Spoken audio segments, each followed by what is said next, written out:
Hey guys, and welcome, and Merry Christmas. Here's your presents. Well, one of them anyway. I've recreated Le Mans. And I do mean recreated. I mean, from the air, it looks like Le Mans. The track is 13.6 kilometers long, just like Le Mans. And this is by far, well, not by far, but by some distance, the longest race I have ever recorded. But let me pull up the share code for you.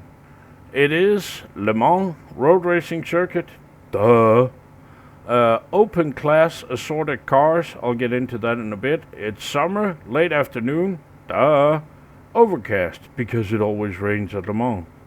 Except not in this game, because when you make it overcast and the time rolling, the weather gets better. Always. No matter what you select, the weather will get better. I don't know. 12 laps.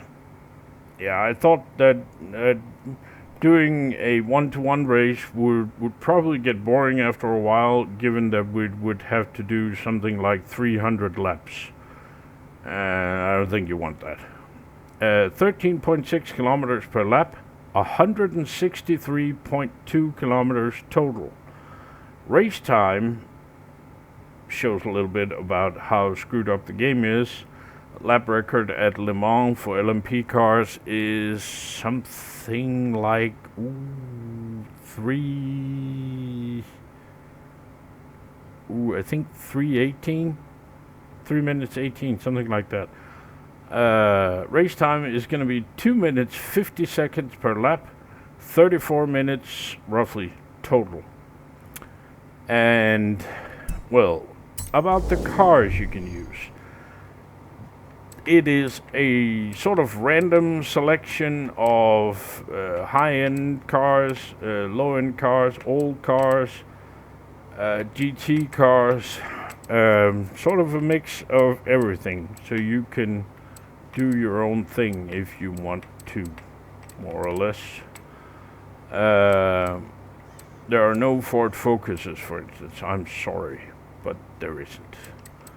And we're going to be using this one, the 98 Nissan R390,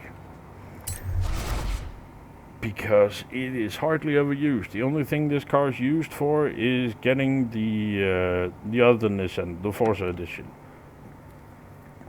And I'll see if I can remember that till later. So, there is a catch, because, well, why haven't I heard about this like a million times? I love the Mans. Lots of people do that. Because, yeah, the race starts in a very weird way. To get the direction of racing correct, you're actually going to have to start by doing a 180. I'm sorry, but yeah, it's the best I could do. So what I'm going to do is, I'm going to do a 180, and then I'm going to show you the map. Okay? Hell, why don't we give the AI a minute or so head start? It is Christmas. Yeah, let's do that. So, I'm going to do a 180, and then I'm going to show you the map. So, there we are. And then I'm going to show you the map. See? Kind of looks like Le Mans, right? I even got one of the chicanes in there. Sadly, there wasn't room for two. I would have had to go all the way up here, and it would have been a disaster. But there's nothing really to it. But let's give the AI a little bit of room. See, even when I'm standing still on the side of the fucking road, they have to ram me. Where's your goddamn Christmas spirit, you stupid, moronic, shithead AI? Really? Let me go up here the hill, then. Is that better for you? Damn it.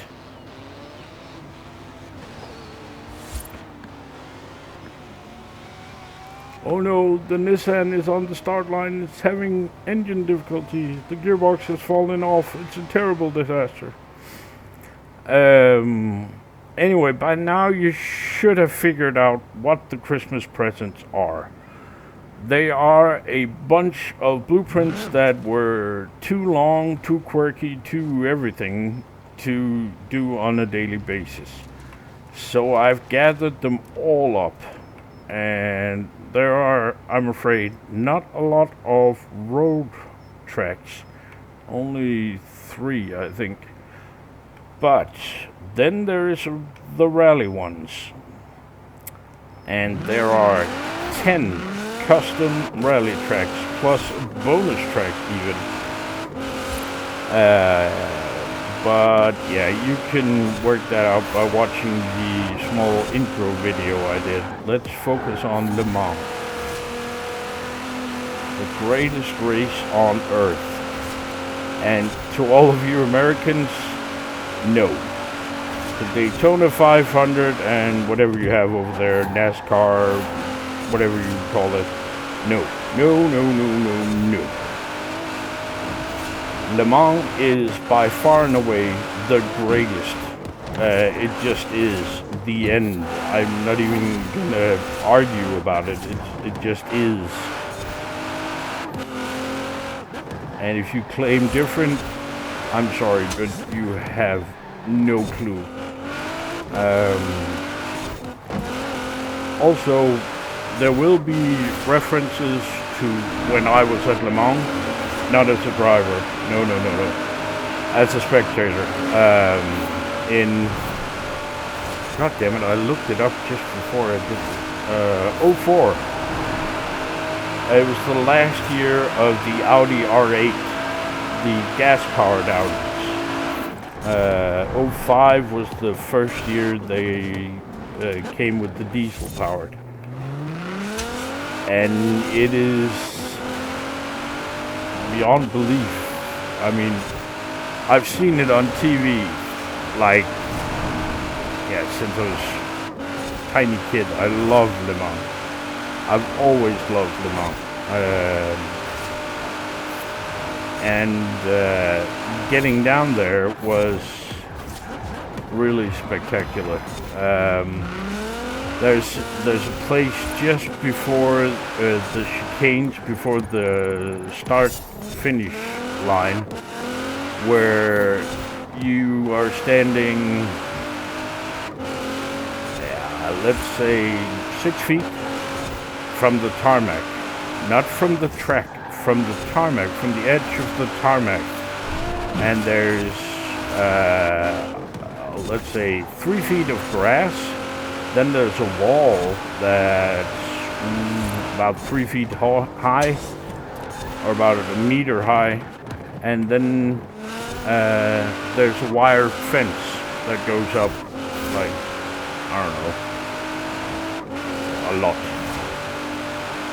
But it is just where all the cars are braking hard for the chicanes before the start line.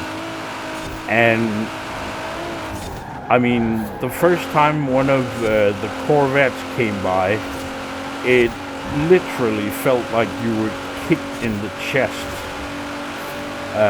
because of course they have side pipes. Whoa! Yeah, let's gloss over that.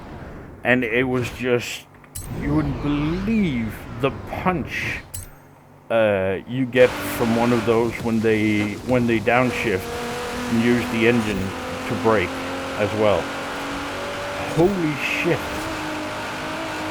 That was, it was an amazing experience. And of course, to any of you who know Le Mans, 04 was won by the greatest Le Mans racer ever, Mr. Tom Christensen, who is of course Danish. I mean, who's won it like, I can't even remember how many times, 9 times I think it is. And is currently officially employed, and this is his working title. It's on his business card. It's so cool. Wow. Nothing I will ever do will be that cool. His work title is Audi Legend. I mean, that's just amazing.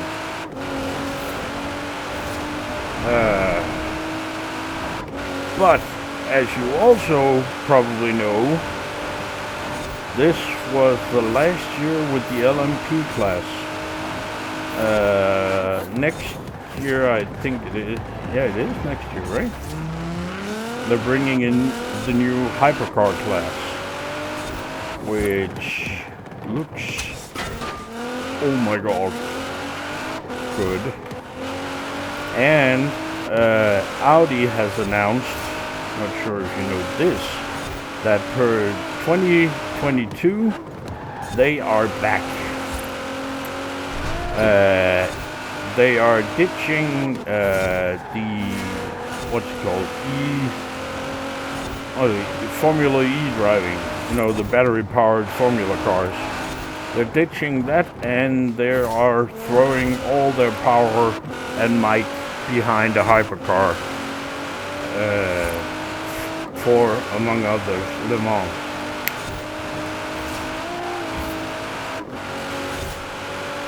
Now, how great is that?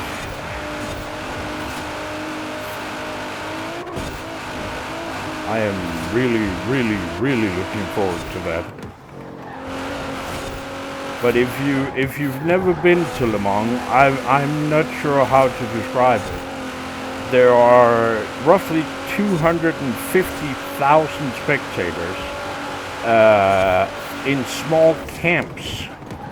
And when I say small, they're about the size of Denmark.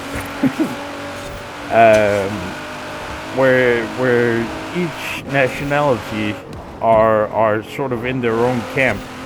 And I remember the year I was there, the official welcome, the program it's called, said that if you're looking for a party, go find the Danish camp, because there's always something going on. And I was actually kind of proud of that. Back then, we were, I believe we were the nationality with most spectators those years. And that was, of course, mainly down to Tom Christensen, but also the other Danes, like many long years Corvette driver Jan Magnussen. I think he's called Big Mac, who drove a Corvette since before a Corvette was invented. Well, no, that's not really true. He drove the Panas before that. It was called the Batmobile. It was Panas's LMP1 car, and it really did look like a Batmobile, and sounded like, destruction and volcanoes erupting. And not surprisingly, they lost on fuel economy, because of course it had a huge mega V8 in it. But he's actually also going to be racing at Le Mans next year in LMP2 this time. Corvette couldn't use him this year, apparently.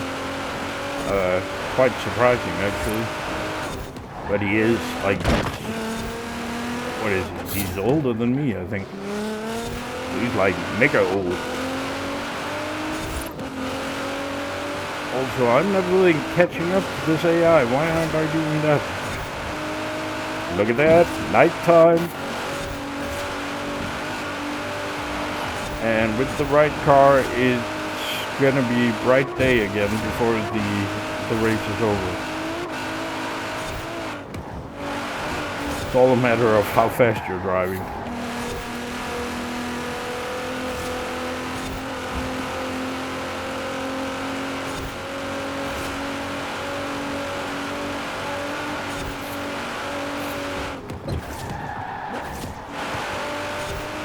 But just think about all of the well, if you look at your car, if you have one. I don't. But if you look at a car then, just think about all the things that were introduced on Le Mans for the first time. Windscreen wipers, halogen headlights, seat belts, disc brakes. I mean, the list goes on and on. And it is truly an amazing race. At the end of the straight at night, or evening even, when they come barreling down at full tilt, and I mean full tilt, so like 360, 370 even. Back in the day they were doing over 400 in the days of the Group C. Silk cut jacks and such. But in recent years, like 350, 360, when they brake at the end of the Mulsanne straight, the brake discs are very, very glowing, like shining, like damn they're hot. And it's an amazing sight because that corner is well, it used to be in complete darkness. Now there are a few lampposts there, but still, it's way out in the middle of the goddamn forest, basically.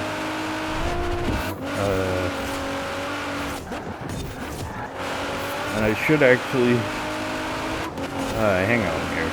Let me get to the straight here, and I'll pull up the map and I'll show you something.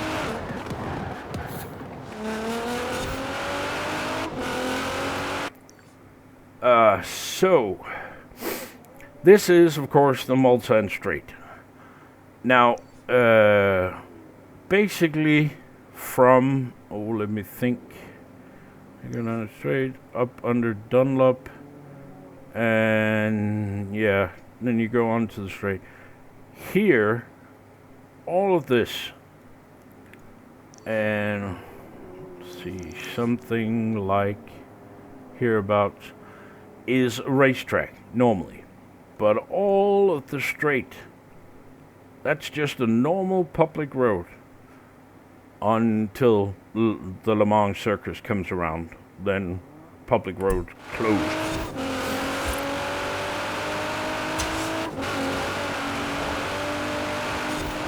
And I remember the year I was down there, I got down there, I think Wednesday afternoon, no, Thursday afternoon, and then Friday, there was a pit walk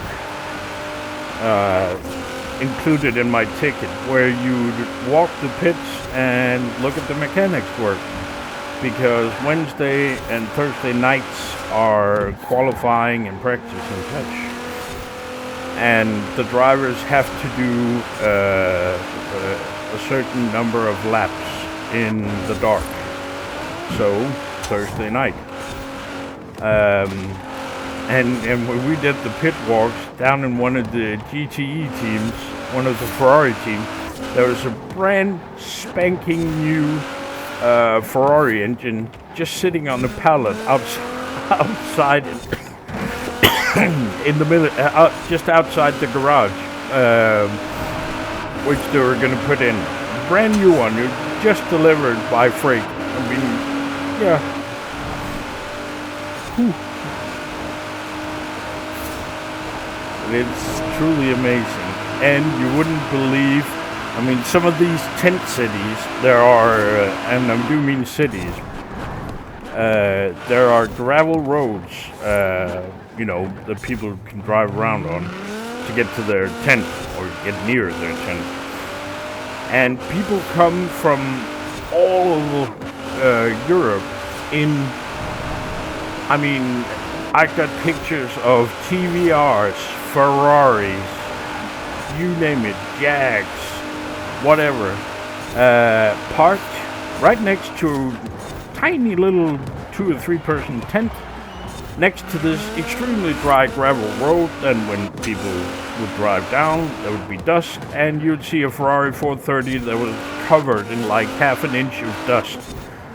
And these are just, I mean, these are pretty rich people, apparently, judging by the cars they're driving. But at Le Mans, everybody's the same. There's no really any difference. You're all basically car nuts and racing nuts.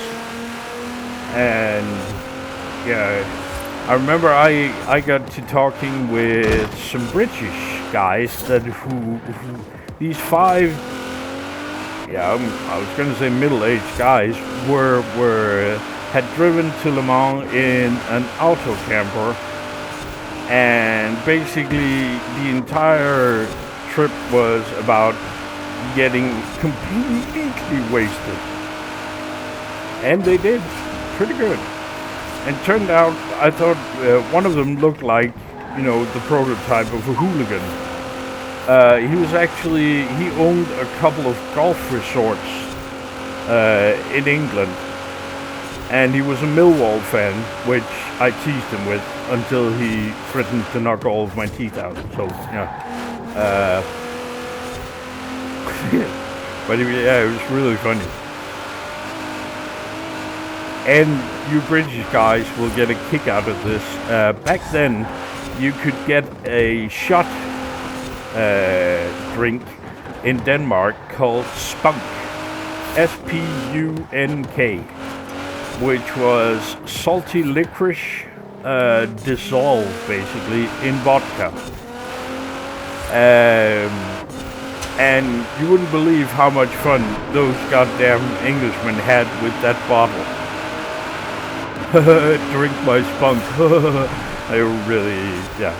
And to those of you who don't live in Britain, I can explain to you that spunk is basically slang for semen. So, yeah. But damn, I got drunk. And a little bit of other things. Yeah.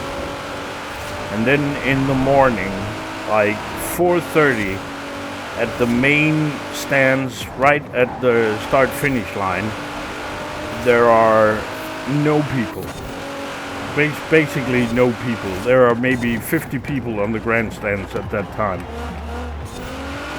And sitting there watching the sun go up as the cars drive by and echo in the grandstands.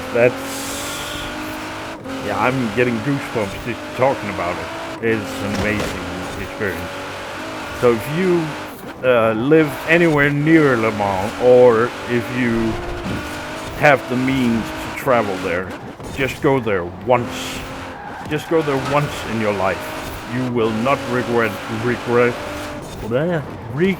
it. Damn it, I can't even talk. It is truly just a great experience.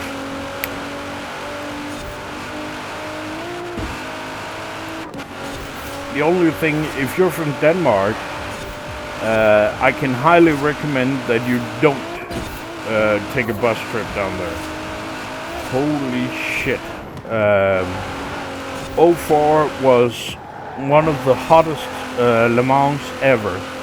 And when you take 40 people that have been standing out in 40 plus degrees, put them inside a bus, then find out that the air conditioning can in no way keep up with these 40 people sweating, you're basically being boiled alive.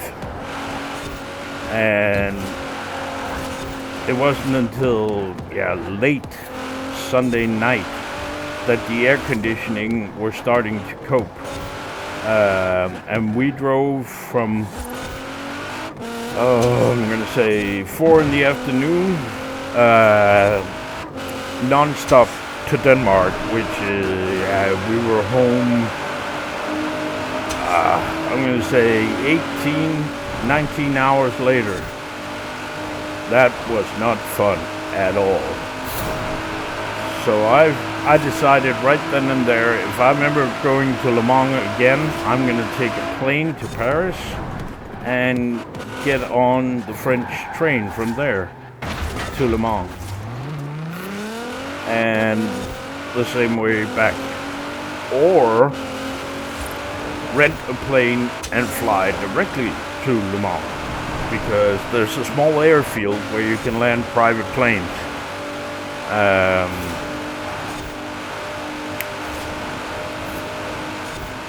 But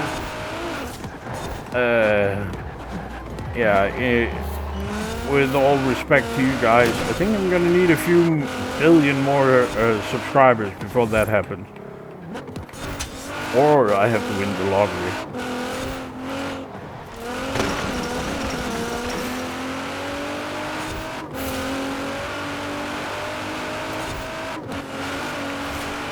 But anyway,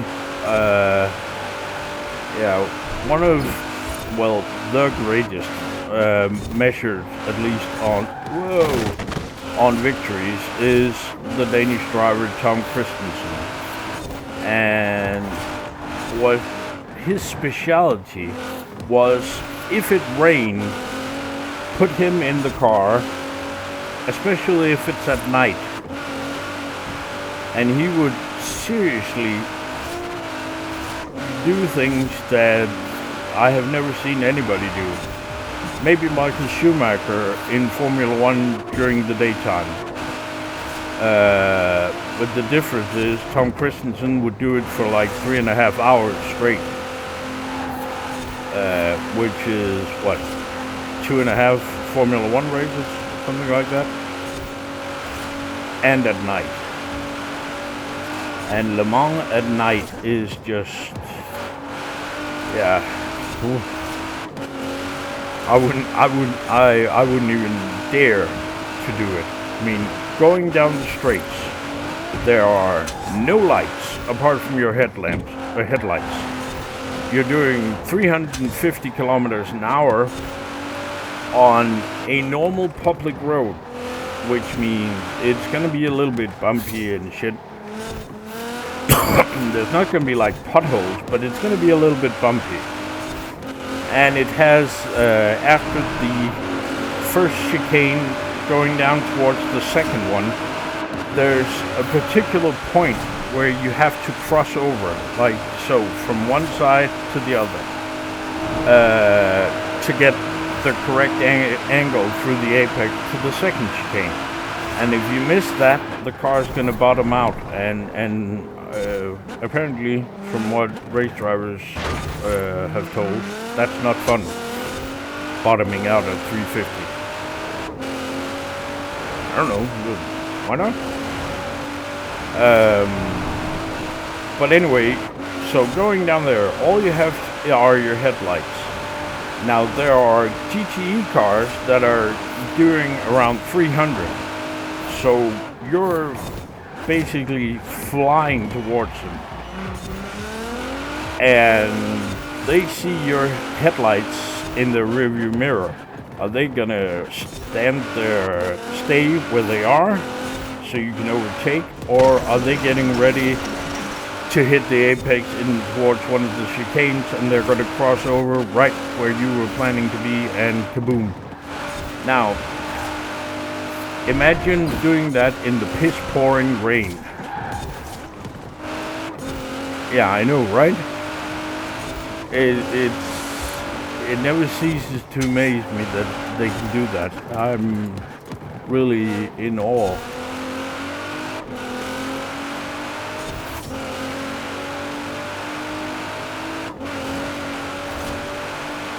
But he was a very good driver. He's retired now. Sadly. He claimed he wasn't getting any younger when he stopped. He was like, I don't know, 42 or something when he stopped, something like that.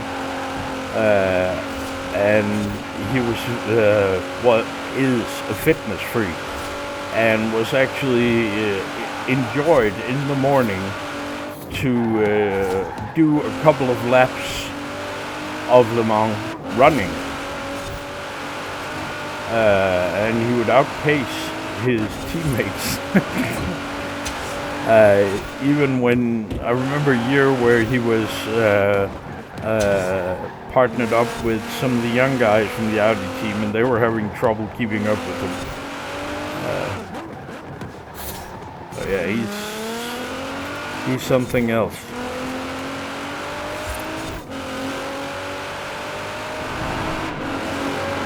And he is the most down-to-earth man you will ever find. I mean, there was a year where, I think it was the last year he won, actually. A Danish driver was killed in an Aston Martin. And he was actually a good friend of Tom Christensen. And when Tom got out of the car and was on his way up to receive the trophy, a Danish news reporter stopped him and congratulated him on the victory. And yeah, he didn't have time to talk about the victory. He just burst into tears and talked about how sad he was about this Danish driver, Alan Simonsen, I think his name was, about how sad it was he got killed, and thoughts and prayers to his family, etc. And the reporter was actually, after a little bit, trying to, but what about the victory? Yeah, but that didn't mean anything.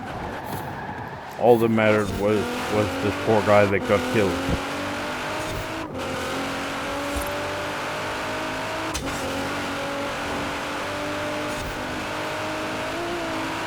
Anyway, so how's your Christmas? You got any good presents? I have no idea what I got, because I am recording this in early December, and yeah, I know, what the fuck? Why? Well, because if I'm gonna record all of these blueprints that are in this present combo thingy, I'm gonna need a head start. And some of them are very long, like this one.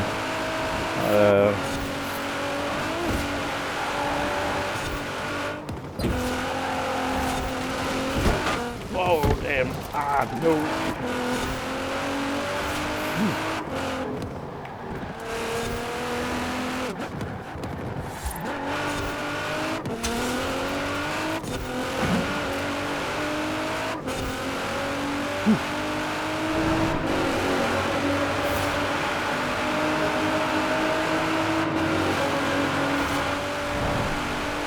And I also, have other duties, like I need to do the festival races, I need to pretend that I have a life, I have some family that I need to, pretend I care about, etc., etc.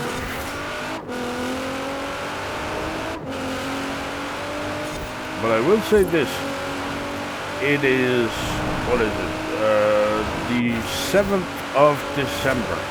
So tomorrow I am taking my daughter out for dinner. And this is all down to an anonymous donor who insisted on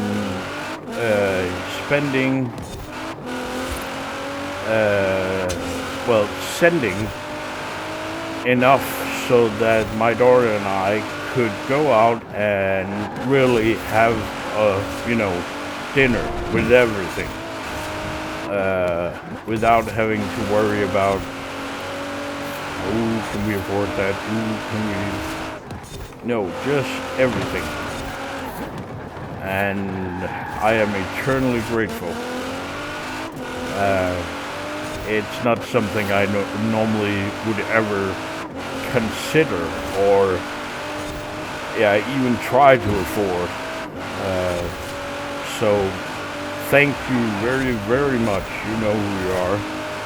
And of course, thank you to all of you who donated, commented, and otherwise supported this channel.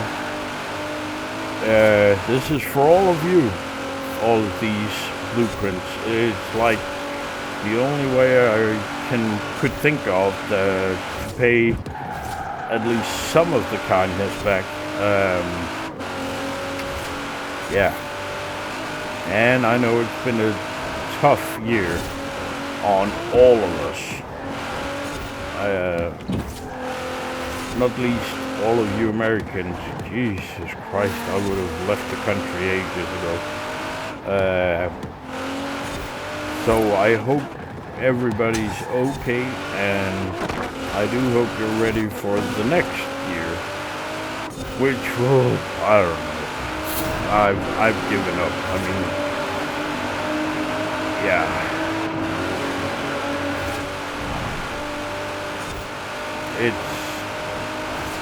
It's been a very tough year.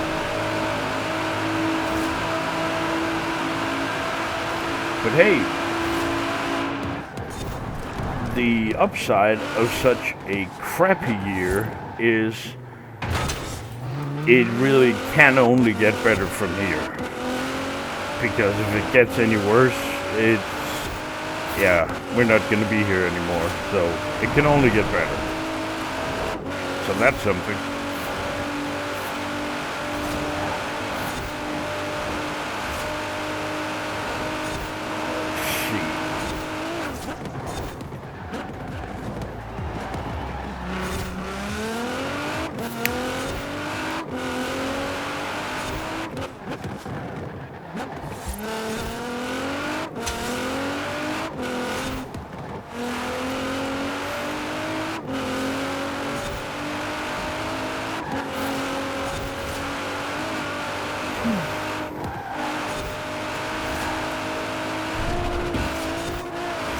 Whoa, fishtail, much? Stupid ass. Yeah, that's the driver. Concentration fault. Replace user, try again.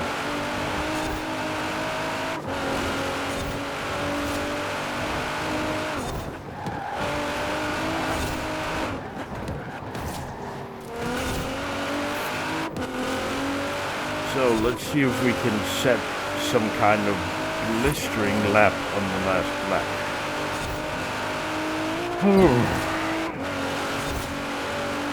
Come on, focus.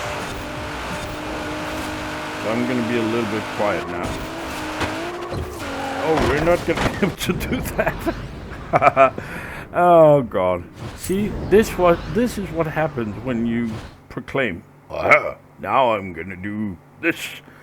And then everything explodes and is on fire, and police arrive, and they make a big deal out of it.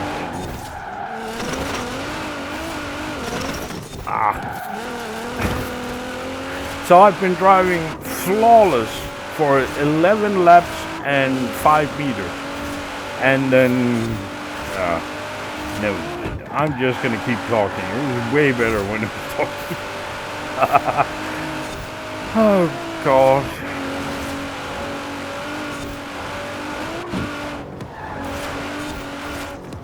And and another reason that I'm recording this on the 7th is because with a race like this,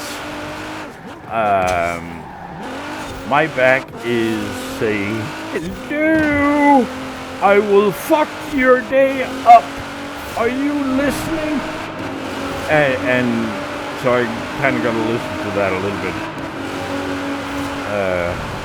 So I can't just do like 5 of these in a row, sadly.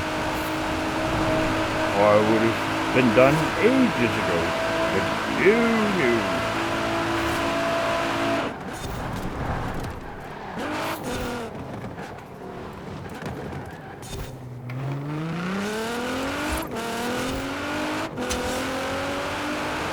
And actually, there was a comment not that long ago, so long ago for you guys, but not so long for me, saying, how about giving the AI a head start if I would be able to catch him?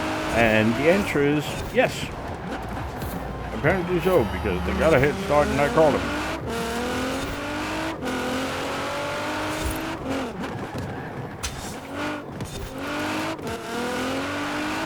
And I can also add that this car is actually quite surprising, because it's got excellent grip. And right now the rear wing is turned down to 0 and there is no front wing. And yet I'm able to do things like that.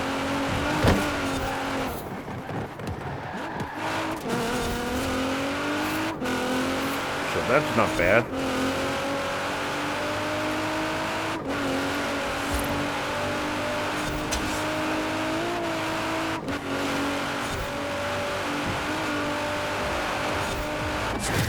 And there we go, across the line and everything. Whew. So 250 was my goal. I did a 248. 34 minutes. Damn, I didn't reach that.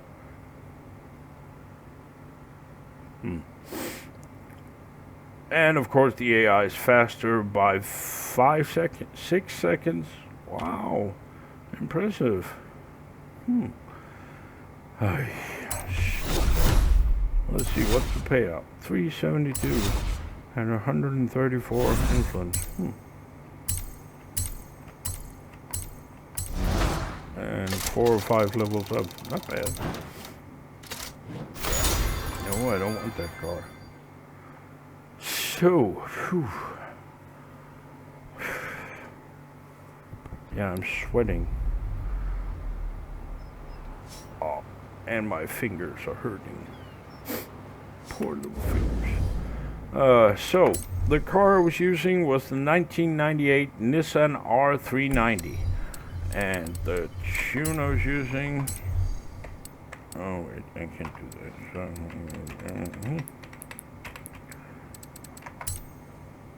Was this one.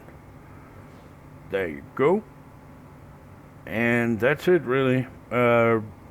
Remember, if you use one of my blueprints or one of my tunes, please remember to like them.